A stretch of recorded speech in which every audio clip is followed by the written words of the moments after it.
My wife and I were watching a little film on Noam Chomsky called "Is the Man Who's Tall Happy?" It's made by a French filmmaker who, most of it is in the form of cartoons, but it's a conversation with Noam Chomsky. And Chomsky talks about for science to move forward, there's the willingness to be puzzled. The willingness to be puzzled. In other words, being puzzled means that you don't know. You actually puzzle. It's a puzzle. When you have a puzzle, you don't know the answer. If you know the answer, it's not a puzzle. And I've been fortunate in that I've, for whatever reason, and not always and not consistently, but by and large, I've been willing to be puzzled. And it's that curiosity and that openness, and again,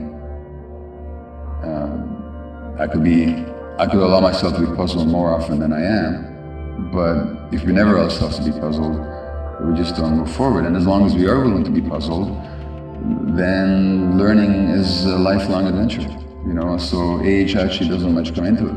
And I think probably that's what makes my work effective with a whole lot of the generations. It's just that, there's that willingness to ask the question, what's really going on here?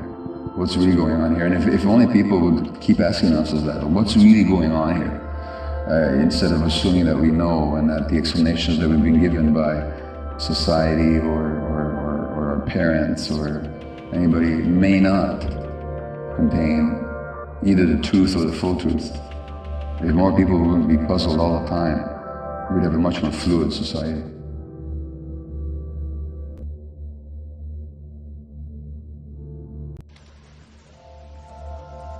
Well, part of what I'll say in a larger context is we shouldn't seek for closure.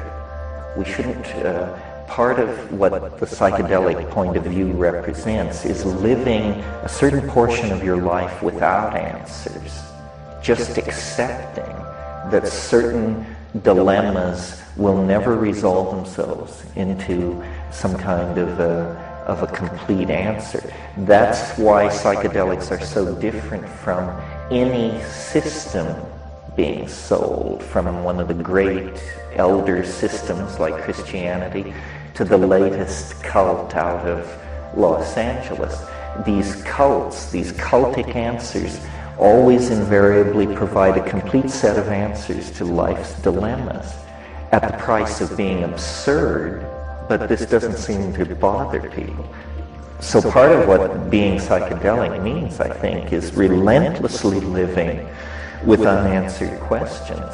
And this relationship thing, this is the heart of the alchemical furnace. This is where the coincidentia positorum is a fact in your life and my life. And I don't know whether psychedelics make it easier or harder to come to terms with that. They certainly reveal its many facets with incredible and sometimes bewildering clarity. Yeah.